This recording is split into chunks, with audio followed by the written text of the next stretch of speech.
It does not look like the government is reopening anytime soon. We are now in day 20 of the partial shutdown, and both sides say they are not ready to budge. You can stock up on all of those leafy greens again. The CDC is giving the all clear for romaine lettuce. After 3 days of wet weather, your skies are beginning to dry out, but will that be enough to keep the roads clear into the weekend? Your forecast is next.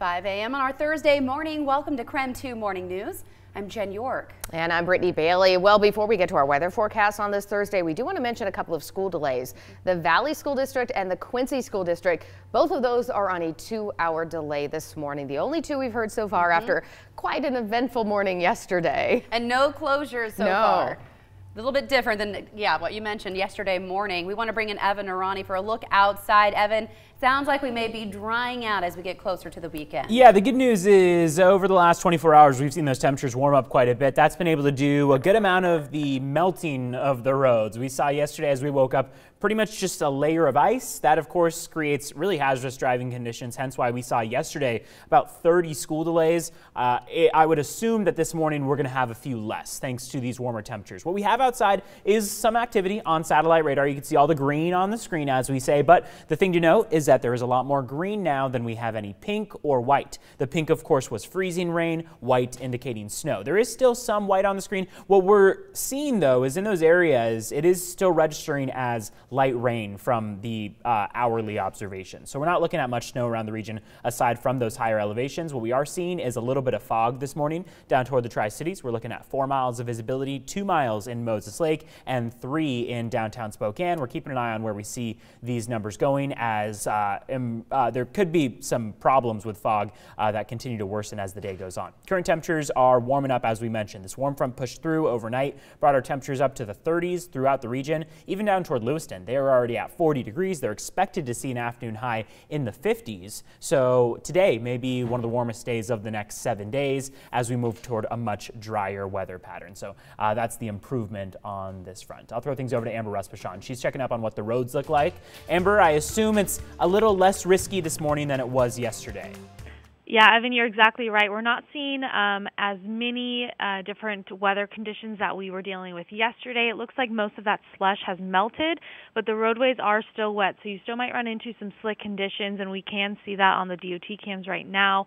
But what we're not seeing is any major delays or congestion, so you should be able to go the normal speed of the roadway. But again, because of those slick conditions, I would take it a little bit slower until you get your bearings. That's all I have for now, but I will go ahead and send it back to the studio. Amber, thank you. 20 days into the partial government shutdown, President Trump is getting out of Washington. He's headed to Texas, where he will visit the U.S.-Mexico border. Now, this trip comes one day after meeting with congressional leaders. That meeting made no progress. It ended abruptly when both sides refused to budge on the president's demand for a $5.7 billion border wall. The president tweeted the meeting was a total waste of time. Both sides say they are not giving up the fight. There will be no deal without a wall. There will be no deal without the priorities the president has put on the table. We saw a temper tantrum because he couldn't get his way and he just walked out of the meeting. You're doing the right thing. Earlier, the president had said that he has heard a lot of support from some of the 800,000 federal workers not getting paid. Democratic leaders say they do not believe it. Many of the federal workers will miss their first paycheck this week. Those in the Coast Guard say it's frustrating because that is the only branch of the military not getting paid during the shutdown. The Coast Guard even posted a flyer with suggestions on how to make money in the meantime. It has since been removed, but it included suggestions such as babysitting, walking pets, and having a garage sale. We should mention federal workers will get back pay once the shutdown ends, but contract workers likely will not. Well, the FDA is also seeing the impacts of the partial government shutdown. The agency has stopped routine food inspections, but starting next week, around 150 employees will return to inspect some of the riskiest foods, including cheese, infant formula, and produce. The FDA commissioner says any break between inspections of high-risk foods will not be a problem if inspections resume soon. Now, the agency does not conduct oversight of meat or poultry. Inspections of those products are still happening during the shutdown. 5:04 now. Romaine lettuce is safe to eat again. The CDC reports an outbreak of E. coli traced to romaine lettuce is officially over now. Well, no one has gotten sick from that lettuce since December. That means all potentially affected lettuce is off the shelves. The CDC did track down the source of that outbreak to a farm in Santa Barbara County, California.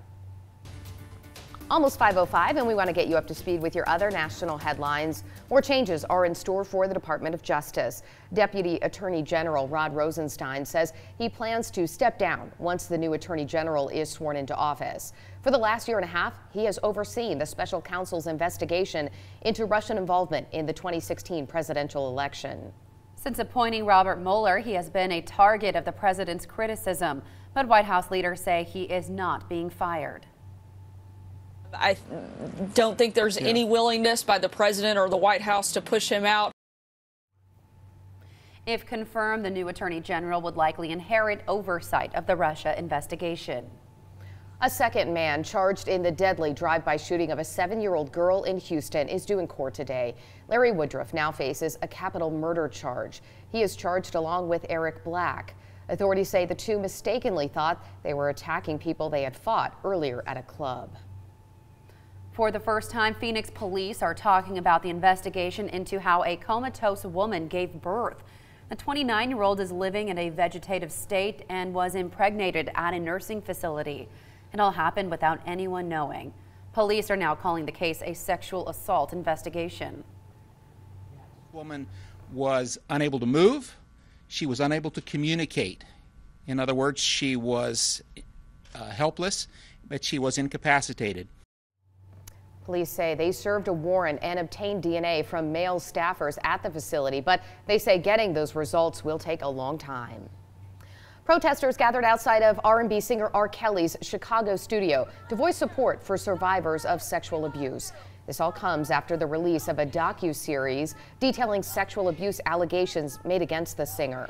Organizers of that demonstration said they believe now is the time to prosecute him. That there is a new generation of people who are not afraid to speak up, that we're no longer sweeping our dark secrets under the rug, that we're going to take a stand and say right is right, wrong is wrong. Sexual misconduct allegations have followed Kelly for years. He was found not guilty to similar charges 10 years ago. The docuseries Surviving R. Kelly includes stories from people alleging sexual abuse allegations that span 2.5 decades. The Cook County State's attorney is urging anyone involved to come forward with the story. She said her office has spoken with 2 families so far. Kelly has denied all accusations. Police arrested a man allegedly involved in a GoFundMe scam that raised more than $400,000. Authorities issued an arrest warrant for Johnny Bobbitt Jr. after he failed to show up for a court appearance. Bobbitt, who was homeless at the time of the scam, is one of 3 people facing charges of second-degree theft. GoFundMe has since returned all of the money to people who donated. The next richest woman in the world could be the wife of Amazon CEO Jeff Bezos. Now that is if she gets a large part of his fortune in their divorce. The two announced they are splitting after 25 years of marriage. Bezos is the world's richest person. His worth is a little more than $137 billion. The Academy Awards has not found a new host, and that is why this year the show may go on without one. Actor Kevin Hart backed out of next month's Oscars, and he says he is not changing his mind. There was some talk of him returning to the show, but that is not the case. This comes after criticism of past homophobic comments. Academy leaders say the show will still go on even without a host. It would be the first time for that in nearly 30 years. Time now, coming up on 5:09 on this Thursday. Well, the holidays may be over, but that does not mean we have stopped ordering from Amazon. And if you have ordered something recently, you may notice something a bit different. We'll tell you what the company is doing and why it could benefit you. Let's go! Well, if you saw the movie Bohemian Rhapsody and wanted to sing out loud in the theaters, now may be your chance. 20th Century Fox just announced a new kind of movie watching. Plus, outside, we saw plenty of rough road conditions outside yesterday. We'll let you know if those are going to carry over into today in your upcoming forecast.